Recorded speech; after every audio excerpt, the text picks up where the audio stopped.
Hello, Anne. I hope I'm not interrupting your dinner or anything. Do you have a little time to talk? Oh, hi, Dad. We just finished dinner. Just sitting around watching TV. What's the matter? Can I help you with something? I hope it's nothing serious. No, nothing like that. I just wanted to know what you're doing tomorrow. You and David are going to be home, aren't you? It's Friday, and I thought maybe you guys might be home. Yeah, David's back for a meeting at the head office on Monday, so he's returned today to spend the weekend together. As you know, he's assigned to the East Coast office until that project gets off the ground, so he wanted to relax at home for a change. He's scheduled back east on Tuesday. I sort of wanted to see my son, too. Would it be a bother if I stopped in tomorrow? I know you want to spend time with him, but just for a little while, perhaps? Do you plan to come alone? I mean, I just want to know because I would need to prepare lunch. Yeah, that's thoughtful of you. Thank you. And you know, David hates it when his mother gets too possessive and starts doting over him. She tends to do that. To be honest, David called me and made me a promise not to tell her that he was returning. Right. We were just talking about that, as a matter of fact. He also made me swear not to mention a word about his return. Yes, well, I had to lie to her. I told her I was seeing an old friend who happened to be in town, and that I was driving over to have lunch with him. I sort of feel bad lying to her, but I really have no choice. Actually, I'm really seeing this friend, so it's not if I'm really lying. You know what I mean?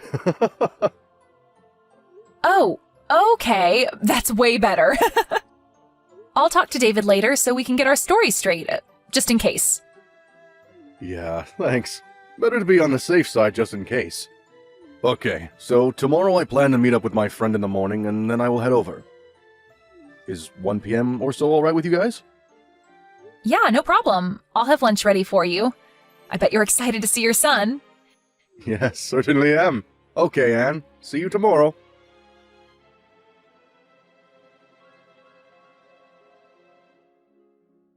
Hello, Anne. Are you there? Pick up, would you please? I want you to clean the house tomorrow, and I won't take no for an answer. So what I want you to do is take the day off and drive over here at noon or so. Please start with the living room. It needs a good vacuuming. Excuse me?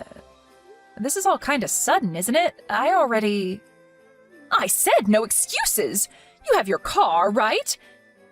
Pick up some floor cleaner on your way here, would you? We're out. After you're done cleaning, I need you to go out and do some grocery shopping. I have to replenish some big item stuff. Case of bottled water and a case of canned soup. I've got a whole list here. And you know I have a bad back, so help me out here, would you? I'm sorry, but I just can't make it tomorrow. I already made an important appointment. I really can't change it. What did I just say? I said I will not take no for an answer. Besides, what's more important than helping out your husband's mother when she's in trouble? You better get your priorities straight, Anne. Well, my priority tomorrow is that I have an important schedule that I cannot change no matter what. I'm afraid you're going to have to take that no for an answer. End of story. But I'm willing to help you out on another day, but as for tomorrow, it's not going to happen. I'm really sorry about that.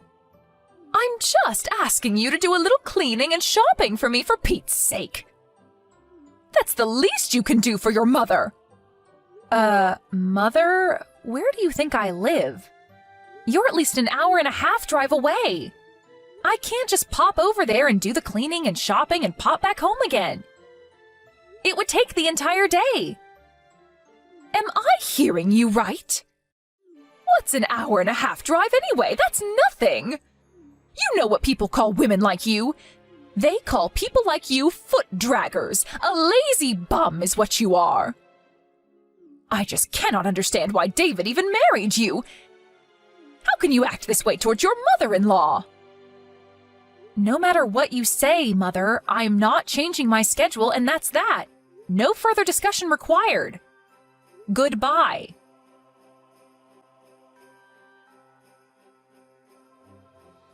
Anne, good morning. How are you? I'm fine, Dad. How about you? Yeah, not too bad. Just finished meeting with my friend. I'm on my way there now. I should get there in about 20 minutes. No change of plans, I hope? No changes. Just be careful driving over here. The traffic seems a bit heavy today. No need to pick up anything on the way. We're all set for lunch.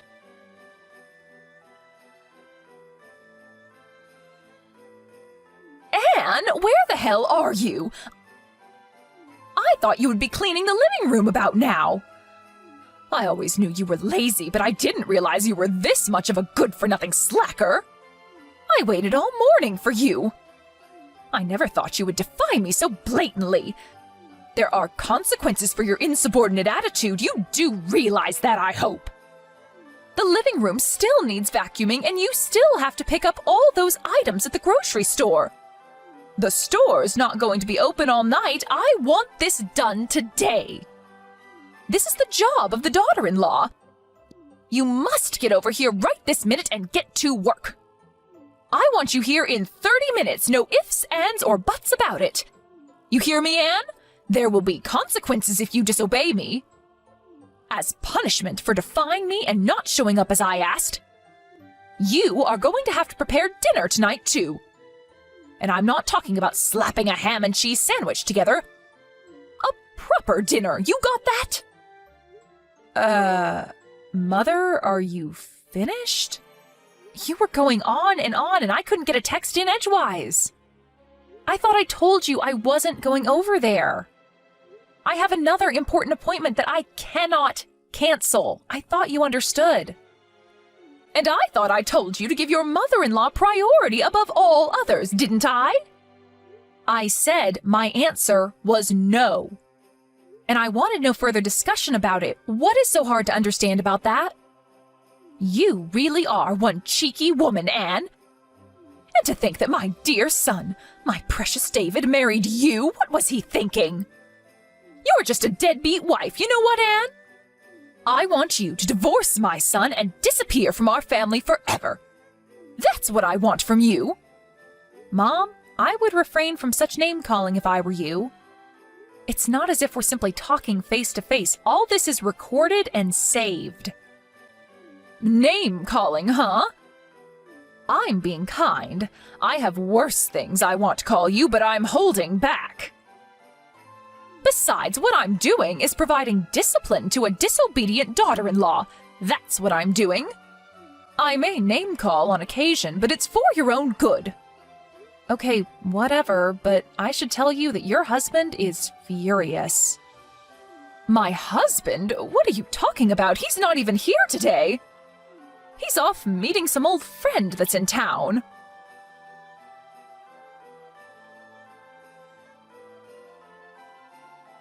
Caroline, what is wrong with... What is this all about, for God's sake? I wish you would put a stop to all of this. Why do you have to treat Anne so horribly? What did she ever do to you? Is that you, Robert? What is this? Why are you texting me? I'm over here at Anne and David's place right now. Anne showed me what you've been saying to her. What is this? A lazy, deadbeat wife? Really? How could you say such things to Anne? What? You're at David's place now? Why? David came back for a few days. Apparently, he has a meeting at the office on Monday. He wanted to spend time with Anne over the weekend. I heard he was here, so on my way back from meeting my friend, I stopped in to say hello. Pardon me, David is back? He's home now? Why didn't anybody tell me? What's going on here? This is the first I'm hearing of this. Yeah, of course you haven't. I kept it from you. I didn't want you to know. If only you had told me, I would have gone with you today. How could you not tell me, Robert? If I had known, I could have gone over there and provided Anne with the discipline that she needs to become a better housewife. Why didn't you tell me, Robert? You want to know why I didn't tell you, dear? That's because David asked me not to tell you. Huh? David asked you not to tell me? How can that be? Why would he do a thing like that? You really don't get it, do you, Caroline? Don't you see what you're doing? Get what? What are you talking about? What do I not get, Robert? It's the fact that David is keeping his distance from you. He's avoiding having to deal with you. Keeping his distance? Did he say that? That he wants to avoid dealing with me, but why? I don't believe you, Robert. Why would my dear son want to avoid me, his own mother? I brought him up. I adored and doted on him since he was just a baby. I devoted my life to my son. How could such dedication and love not get through to him? How could he not feel the love I feel toward him? That's exactly what he finds intolerable. That fanatical devotion you have towards him. But is it really love? Isn't it just arrogance? A form of narcissism? I really wish you would wake up and smell the coffee. How dare you say that to me, Robert? How about you? What have you done? Tell me, Robert, as a father, what have you done for David that was so great? Did you shower him with love like I have all these years? As David's father, I think I've done what's necessary. I know that I'm always here for him when he needs me, and I would do anything for him if asked. Pardon me, that's all? That you're there for him? I could say the same. Well, let me give you 2 examples of what I mean. The first example is David introduced me to his best friend, an old classmate of his from college. Excuse me, his best friend? What's that have to do with anything? It has everything to do with it, Caroline. His best friend, Daniel. You know Daniel, right? Wait, Daniel? Are you talking about that Daniel? He's that parentless boy, that orphan, that Daniel? I told him not to associate with him. He is not of our caliber. That's the one. You do remember him, don't you? How could he be David's best friend? You must be mistaken. You know that people like that, kids who grow up without parents, don't amount to much. Well, that Daniel that you so abhor, he's currently the CEO of a major corporation. A corporation that generates over $1 billion a year. No, that can't be. Not that orphan. He graduated from a top university all on his own. Finished at the top of his class right after he graduated. He started his own company and in no time built it to what it is today. When David first met him, he told me that I knew Daniel would go far, that he'd succeed beyond anyone's wildest dreams, and he was right. Unlike you, David has a good eye for people. He knew Daniel would make a name for himself someday. He had no doubt in his mind. That Daniel? That parentless young man? He runs a $1 billion company. He's the CEO of this company? Are you serious? And the second example. This concerns Anne, David's wife and your daughter-in-law. David introduced me to her 2 years before they even got married. He told me that he was in love with her and was seriously thinking about marrying her. He introduced Anne to you 2 years before they got married? That's right. At the time, he told me he was going to introduce you to Annie right before getting married. As I recall, it was like 2 or 3 months before, wasn't it? He was sure you'd kick up a fuss and would totally reject the marriage outright. Is that why he rejected that nice woman that I was going to introduce to him back then? It was because he was already going out with Anne? He was already planning to marry her? Is that what you're saying? That's exactly what I'm saying. And who was this woman you were going to introduce him to anyways? You know her too. It's Sandy. From when he was in high school. You remember her. Wait a second, Caroline. That's Sandy? Are you out of your mind? Why are you so shocked? I worked with her at the mall. She's so nice and very energetic and friendly. She would have been perfect for David. Did you know that their father is a company president? Sandy is much more suited for David than Anne. Wasn't her father just some company clerk or something? I never really asked her. You're forgetting one thing, Caroline. I heard that this Sandy has 3 kids, and she's not even married, for God's sake! On top of that, they aren't even sure who the father is, and you wanted David to marry this girl? Pardon me? Where did you hear that? Not only does she have 3 kids, she's been divorced twice. I heard that her parents are so fed up that they're not even talking anymore. Is that true? You're not making that up, are you? I had no idea Sandy had... Everybody knows everybody around the area. Where have you been? I'm surprised one of your lady friends weren't gossiping about it. Your discriminatory views are apparent, Caroline. You only look at things superficially. How could you say that? Are you saying that I'm prejudiced? That was not my intention. I'm so glad that David has an eye for people. He knows good people when he sees them. If we had left it up to you to decide who David should marry, I'm sure he would have suffered the consequences. I'm glad he defied you and made his own decisions. His life would have been very different. I thought only of his happiness. I thought it was best for him, that's all. We really got off track, haven't we? I suspected that you probably had ill will towards Anne and probably call her a name or two. But this? Are you serious, Caroline? How could you call her such despicable names? Like I was saying, this was merely part of disciplining her. She'll never be a good housewife if she's not taught proper manners. A lazy deadbeat wife is going a little too far, isn't it? You come off as a hateful bully is all. David is standing right here next to me. He's in total agreement. You've gone too far, Caroline. No, this can't be. David wouldn't feel that way toward me. I'm going to head home pretty soon. You will be home, I hope? We need to sit down and talk, Caroline. We need to discuss our future. Discuss our future? What are you talking about? 10 years ago, I was forced to accept defeat because of your reaction. Your total hysteria. But this time, I've had it. There are just too many complications involved this time. I cannot ignore it any longer. Unlike 10 years ago, my mind is set. There is no one who is going to change my mind. You can become enraged all you want. Become hysterical all you want. My decision is final. Huh? What do you mean, final? Are you serious, Robert?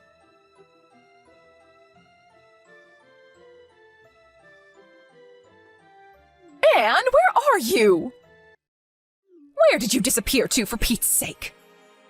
I want you to reply right this second. This is an emergency. Where have you gone? Oh, hello, Mother. What can I do for you? You seem kinda upset. There's nobody here. Where have you disappeared to? Oh, I see what this is about. So you did go to our house. Robert was right after all. He advised us to move out as soon as possible. I was a little reluctant at first, but he was right after all. I'm glad I took his advice. My husband's advice? What are you talking about? No, Caroline. He's no longer your husband. Shut your mouth! This is all his fault. All Robert's fault. He just could not comprehend the love and consideration that I devoted to David. Unlike my husband, I was always thinking of my precious son. Always. But David will come around one day. I know it. He'll look back and understand all that I did for him. I see you have not come to grips with what you did, have you? After that harsh condemnation that Robert gave you, and you still don't understand? What more do we have to do to make you see? What do you know? You have no right to lecture me. You've only been with David for 3 or 4 years. I brought him into this world and raised him to the man he is. You will never understand the bond, the almost 30 years that I spent with him. It's a never-ending, eternal bond. It was David, your devoted son, that suggested that we move and relocate. More accurately, he made the decision to take me to his current place of employment. He put in a transfer to the position back east. He wants to make it permanent, and the company agreed. You're moving there? To his current office? Seriously? What about your own job? Did you quit? No, of course not. I was permitted to work remote, so I can work from anywhere now. Very convenient, actually. I see. Well, then I will pack some things and be over there by the end of the week. I don't think so, Caroline. The address over here is not the one you were told. That was a company dorm. We found a more permanent place. What? You found a new place already? Where is this new place? I'm sorry, but I'm not permitted to divulge that information. After all, we moved in order to get away from you, so why would we tell you? You're trying to pull David and I apart! All I'm doing is obeying David's requests. As his wife, I have to obey his every command, right? Isn't that what you always told me? I can't believe that! David would never do that! You're hiding it from me! David will tell me, I'm sure of it! Okay, whatever. Think how you like. I really don't care if you believe me or not, to be honest. But if you continue to disregard David's feelings, if you continue to deny reality, I'm afraid you'll never see your son again. Pardon me? Not see my son? Not see my David ever again? There is nothing further for me to say to you, so maybe we can cut it short. What do you say? Goodbye. Wait, Anne, don't cut me off! What do you mean I won't ever see my son again?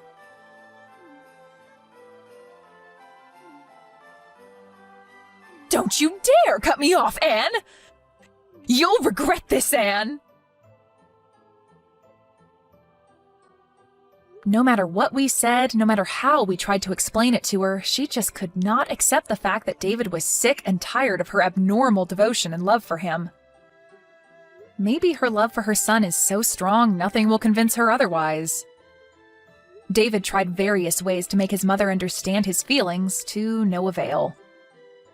He came to me and his father for advice after countless attempts to reconcile with his mother. She was his mother, after all, and he wanted to settle the matter without breaking up the family. After his parents finally divorced, he sighed with relief, saying to me one night at the dinner table, "It's finally over." He finally seemed at peace with himself. My father-in-law was much the same way, apologizing for making us wait for so long. Maybe if he had had the courage to divorce her 10 years ago, all this might never have transpired. And I would not have endured such anguish. And what happened to Caroline, my former mother-in-law, you ask? I heard this from a friend of mine, and I would take it with a grain of salt. But apparently, she found a young man that looks strikingly like David. I heard she used up all the money she received from her divorce and used it all on this guy. Last I heard, she was deep in debt. She completely disregarded warnings from her friends and neighbors and couldn't stop sinking money into this guy. She's always had a bullheadedness about her. Once she latches onto something, she won't let it go. Maybe that's why she ended up losing everything she cared for. But will I reach out to help her? I'm sorry, but no thanks. I don't think she would even accept my help.